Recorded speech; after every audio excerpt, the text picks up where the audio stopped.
Ayo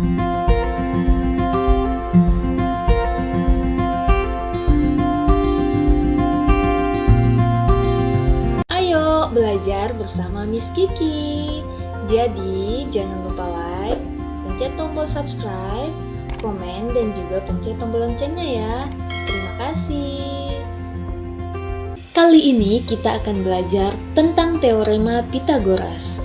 Nah, teorema ini dinamai oleh seorang filsuf Yunani kuno yang bernama Pythagoras. Teorema Pythagoras yaitu kuadrat sisi miring diperoleh dari jumlah kuadrat sisi lainnya yang saling tegak lurus. Sisi-sisi yang dimaksud di dalam teorema Pythagoras yaitu sisi-sisi pada segitiga siku-siku. Oleh sebab itu, kita perlu mengenal tentang segitiga siku-siku. Segitiga siku-siku terdiri dari 3 buah sisi, di mana 2 sisi akan saling tegak lurus dan membentuk sudut 90 derajat. Ini merupakan ciri khas dari segitiga siku-siku. Pada gambar, kita memiliki sisi A, sisi B, dan juga sisi C. Nah, di sini Miss Kiki punya alat bantu untuk menentukan sisi mana yang akan saling tegak lurus dan membentuk sudut 90 derajat.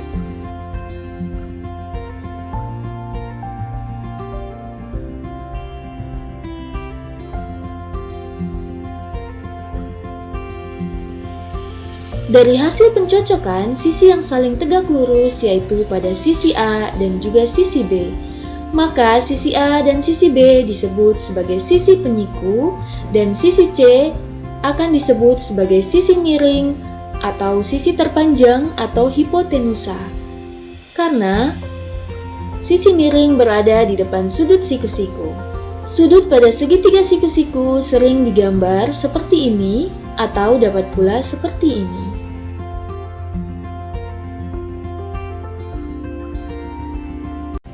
Bila kita kaitkan dengan teorema Pythagoras, maka sisi miring kuadrat sama dengan sisi penyiku pertama kuadrat ditambah dengan sisi penyiku kedua kuadrat.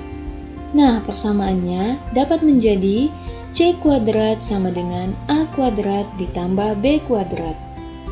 Persamaan ini menyatakan persamaan umum dari teorema Pythagoras dengan syarat bahwa A dan B merupakan sisi penyiku dan C adalah sisi miringnya. Dari persamaan umum teorema Pythagoras ini, kita juga dapat menentukan besar sisi penyiku A dan juga sisi penyiku B. Sisi penyiku A diperoleh dengan persamaan A kuadrat sama dengan C kuadrat dikurang B kuadrat, dan sisi penyiku B diperoleh dengan persamaan B kuadrat sama dengan C kuadrat dikurang A kuadrat. Segitiga siku-siku juga dapat dinyatakan seperti pada gambar ini. Sisi penyiku pertama dari segitiga ini yaitu sisi AC dan sisi penyiku kedua yaitu sisi BC.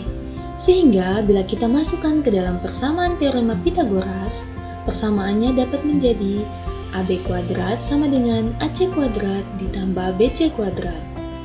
Untuk menentukan sisi penyiku AC dapat menggunakan persamaan AC kuadrat sama dengan AB kuadrat dikurang BC kuadrat. Atau untuk menentukan sisi penyiku BC kuadrat, kita dapat menggunakan persamaan BC kuadrat sama dengan AB kuadrat dikurang AC kuadrat.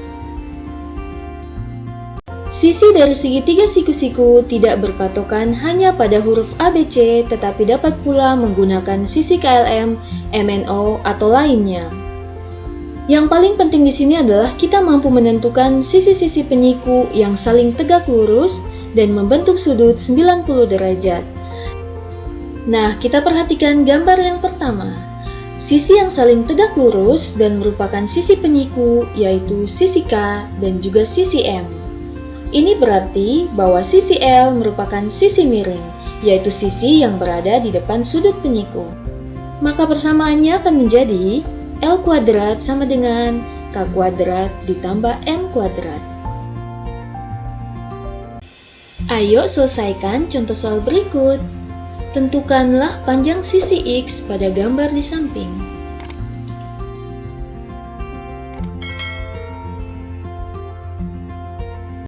Pertama, kita harus menentukan terlebih dahulu sudut siku-siku pada segitiga. Nah, sisi yang saling tegak lurus yaitu pada sisi 9 cm dan X cm. Maka sisi miringnya adalah 15 cm. Di sini, sisi miring kita simbolkan dengan C, sisi penyiku yang diketahui kita simbolkan dengan A, dan sisi penyiku yang ditanya kita simbolkan dengan B. Maka, untuk mencari besar sisi B, kita gunakan teorema Pitagoras menjadi B kuadrat sama dengan C kuadrat dikurang A kuadrat. Maka, X kuadrat sama dengan 15 kuadrat dikurang 9 kuadrat sama dengan 225 dikurang 81 sama dengan 144. X sama dengan akar dari 144 sama dengan 12 cm. Maka besar sisi X adalah 12 cm. Contoh yang terakhir, tentukanlah panjang sisi miring segitiga pada gambar di samping.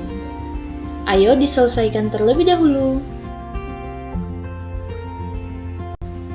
Dari segitiga PQR, kita peroleh bahwa panjang PQ sama dengan 24 cm, panjang PR sama dengan 10 cm, dan panjang sisi miring QR belum diketahui. Maka untuk mencari panjang QR, kita gunakan teorema Pitagoras. Sehingga persamaannya akan menjadi QR kuadrat sama dengan PQ kuadrat ditambah PR kuadrat sama dengan 24 kuadrat ditambah 10 kuadrat sama dengan 576 ditambah 100.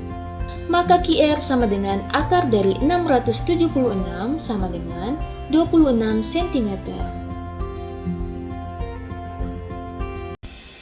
Video selanjutnya kita akan membahas tentang triple Pitagoras dan juga segitiga istimewa.